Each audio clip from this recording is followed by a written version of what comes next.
इस समय जिस स्थान पर हम मौजूद हैं यह है सुध महादेव, एक ऐसा ऐतिहासिक स्थान जिसका नाम जो है पुराणों में हमें देखने को मिलता है, सुनने को मिलता है। अगर बात की जाए, यही वो स्थान है जहां पर भगवान शंकर का इतना पुराना मंदिर है। वहां पर उनका त्रिशूल जो है वो भी अभी तक इस मंदिर में जो है स्थापित है। और यहीं से कुछ दूरी पर 25 किलोमीटर की दूरी पर मानतलाई है, जहां पर जो पूरी दुनिया में महाशिवरात्रि मनाई जाती है। महाशिवरात्रि के उपलक्ष्य पर आज से युगों पहले वहां पर भगवान शंकर और माता पार्वती का विवाह वहां संपन्न हुआ था। तो अपने आप में ये जगह जो है इतनी पौराणिक है, ऐतिहासिक है, लेकिन आज तक कभी इस जगह के बारे में ना ज्यादा बताया गया, ना पीढ़ियों को बताया गया, ना बच्चों को बताया गया। हमारे साथ इस मंदिर की देखरेख करने वाले अध्यक्ष, जो सरकार की तरफ से जो ट्रस्ट बनाया गया उसके अध्यक्ष हेमराज जी हैं, उनसे हम बात करेंगे।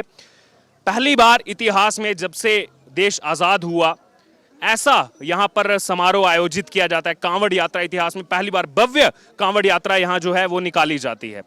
और अनुच्छेद 370 टूटने से पहले ऐसा कुछ भी जो है हमें देखने को यहाँ नहीं मिला, इतना भव्य समारोह देखने को नहीं मिला। लेकिन अब जो है इस तरह के कार्यक्रम जम्मू कश्मीर से देखने को मिल रहे हैं, क्या कहेंगे? मैं तो सबसे पहले यहाँ हमारे भोले शिव शंकर जी का मैं बहुत नतमस्तक होके मैं उनको मथा यहाँ पे उनकी अर्चना, पूजा अर्चना करता हूँ कि 370 उन्होंने यहाँ पे तोड़ा। और 370 टूटने के बाद आज हमें ये महसूस हो रहा है कि हम भी पूरे भारतवर्ष के हमारे जो भाई बहनें हैं, हम उनके साथ यहाँ पे इकट्ठे होके चल रहे हैं। आज तक 50 साल से हम घुटन की जो ज़िंदगी जहाँ पे हम व्यतीत कर रहे थे, और कभी हमें इतने बड़े ऋषि मुनियों का सानिध्य जो है वो प्राप्त नहीं हुआ। तो हमने बड़ी बार यहाँ पे कोशिश की कि किसी अच्छे से अच्छा कोई कार्यक्रम जो हमारा आयोजित हो, धार्मिक प्रोग्राम हो, लेकिन कभी हमें जहाँ की जो सरकारें आज तक होती रही, उन्होंने कभी इसका हमें खुले दिल से इजाज़त नहीं दी करने की। और आज हमें तमाम हमारी भाई बहनें, आपने देखा आज इतना बड़ा जो कार्यक्रम हुआ, जो कांवड़ यात्रा यहाँ पे निकली, हमारे लोगों को ये पता ही नहीं था, गांव के लोगों को, पहाड़ी लोगों को, कि कांवड़ ये क्या होते हैं और कांवड़ यात्रा क्या होती है। तो मैं स्वामी दिनेश भारती जी का बहुत ये आभारी हूँ कि जिन्होंने हमारे लोगों को ये एक नई दिशा दी है। और ये दिशा जो है, ये एक सूरज की नई किरण जो हमारे अंदर जागृत हुई है। तो हम ये भगवान शंकर से ये दुआ करेंगे, ये प्रार्थना करेंगे कि हम सबको वो सुख समृद्धि दे, और आगे हमारे जो कभी भी कोई इस किस्म की जो भारतवर्ष पे 2-3 बार जो आपदा आई, जैसे पिछले दिनों अभी कोरोना का जो जहाँ पे महामारी थी, लेकिन मज़ेदार बात यह है कि इस क्षेत्र में जो हमारा हिमालय क्षेत्र है, यहाँ पे हमें हमारे किसी भी आदमी को कोरोना की वजह से कोई नुकसान नहीं हुआ। मंदिर से आप जुड़े हुए हैं, मंदिर समिति के अध्यक्ष हैं। मंदिर के बारे में थोड़ा बताइए देश की जनता को, कितना पुराना मंदिर है, क्या इसका इतिहास है, कैसे भगवान शंकर से जुड़ा हुआ है। कहा जाता है उनका खंडित जो है वो त्रिशूल आज तक इस मंदिर में स्थित है, जिसका जलाभिषेक भी किया जाता है। सुध महादेव शूलपाणेश्वर मंदिर के नाम से जाना जाता है। 6000 साल पूर्व इस मंदिर को, या इस मंदिर की यहाँ पे स्थापना हुई थी।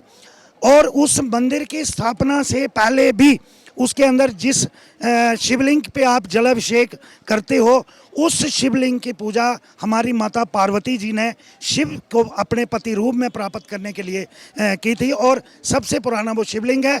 उसके बाद जो शिव की मूर्ति यहाँ पे आपने उसके दर्शन किए, ब्रह्मा विष्णु महेश गणपति गणेश जी उसके साथ हैं, और माता पार्वती जी हैं। तो ये मूर्ति किसी ने बनाई नहीं है, ये मूर्ति ज़मीन से निकली है। मज़ेदार बात है कि ये मूर्ति दिन में अलग अलग समय में अपना जो है वो चेहरा, रंग रूप जो है वो बदलती रहती है।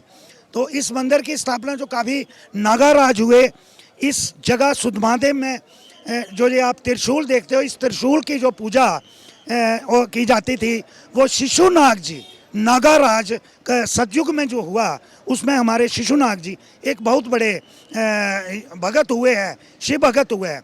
तो उस त्रिशूल की जो शुरुआती पूजा जो थी उन्होंने की।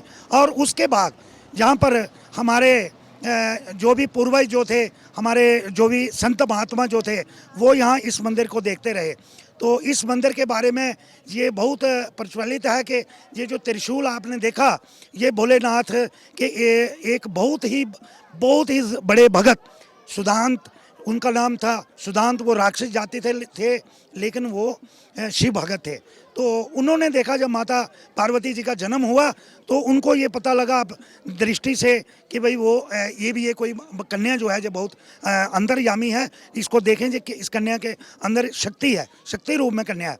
तो उसको वो पहचानने के लिए जब उसको उन्होंने ज़्यादा तंग करने की कोशिश की तो उन्होंने शिव जी को प्राप्त मतलब शिव जी को याद किया।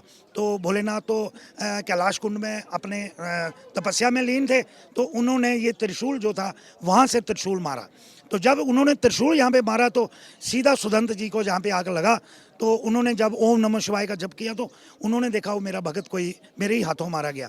तो जब एकदम से भोले बाबा प्रकट हो गए वहाँ, प्रकट होने के बाद उन्होंने कहा बर मांगो।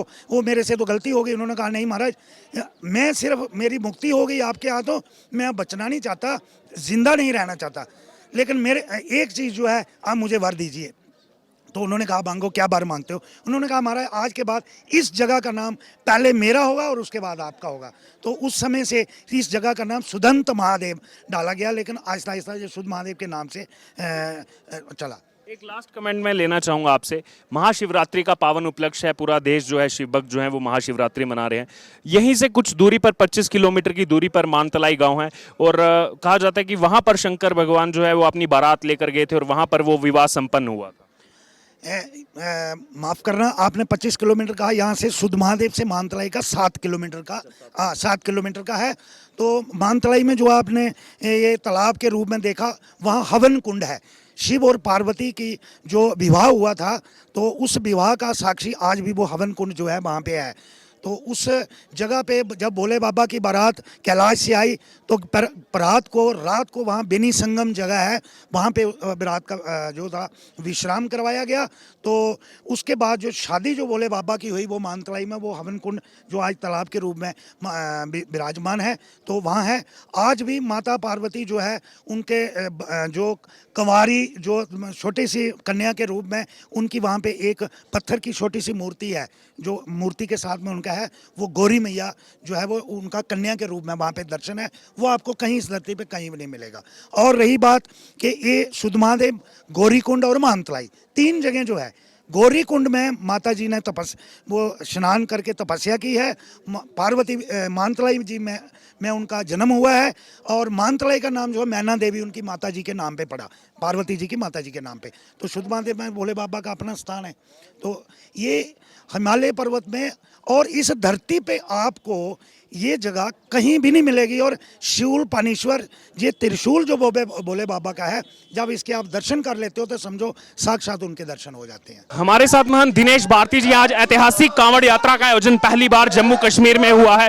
370 हटने के बाद पूरा बदलाव देखा जा रहा है, क्या कहेंगे देश की जनता से? जी, ये बहुत बड़ा एक सुंदर संकल्प है। जम्मू कश्मीर में पहली बात कांवड़ यात्रा और पूरे हिंदू समाज का समर्थन देखिए, एडमिनिस्ट्रेशन की तरफ से कितना समर्थन है, कैसे राष्ट्रवाद की गंगा, प्रभु भक्ति की गंगा। हम सब लोगों ने जो माँ भारती के लिए सपना देखा था, हमारे पुरखों ने, ऋषियों ने, सैनिकों ने, वो सफल होता, सिद्ध होता प्रतीत हो रहा। महाशिवरात्रि के पावन उपलक्ष्य पर जम्मू कश्मीर के उधमपुर जिला के सुध महादेव जो कि एक ऐतिहासिक स्थान है, वहां पर पहली बार कांवड़ यात्रा का आयोजन किया गया है। छड़ी लेकर के जो है श्रद्धालु यहां पर पहुंचे थे। क्या कहेंगे, सुध महादेव को पहले जो है बुला दिया गया था, इतिहास में कभी याद नहीं रखा गया पिछली सरकारों की तरफ से, अब यहाँ पर ऐसी जो है यात्राएं देखने को मिल रही हैं पहली बार। बहुत बढ़िया, हमारे गुरुजी ने और सुशांत जी ने जो ये कदम उठाया है बहुत बढ़िया, और बहुत लोगों ने उनका साथ दिया है।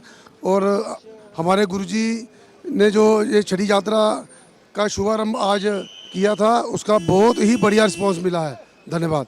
और जिन्होंने बताया इस जगह के इतिहास के बारे में, इस जगह के महत्व के बारे में, जिसको आज तक वंचित रखा गया, देश की पीढ़ियों से, पीढ़ी दर पीढ़ी से जो है वंचित रखा गया, यहाँ का इतिहास कभी बताया नहीं गया। लेकिन अब धीरे धीरे, जैसा इन्होंने अनुच्छेद 370 का भी जिक्र किया, अनुच्छेद 370 टूटने के बाद जो जम्मू कश्मीर में बदलाव देखने को मिल रहा है, इन रास्तों पर जब आप आएंगे तो आपको दिखेगा कि जैसे हम दिल्ली की सड़कों पर घूम रहे हैं, वैसी आपको यहाँ की दुर्गम पहाड़ों के क्षेत्रों में ऐसी सड़कें जो है वो देखने को मिलेंगी। कैमरा पर्सन प्रदीप जम्वाल के साथ अर्जुन खजूरिया, सुध महादेव, जम्मू कश्मीर।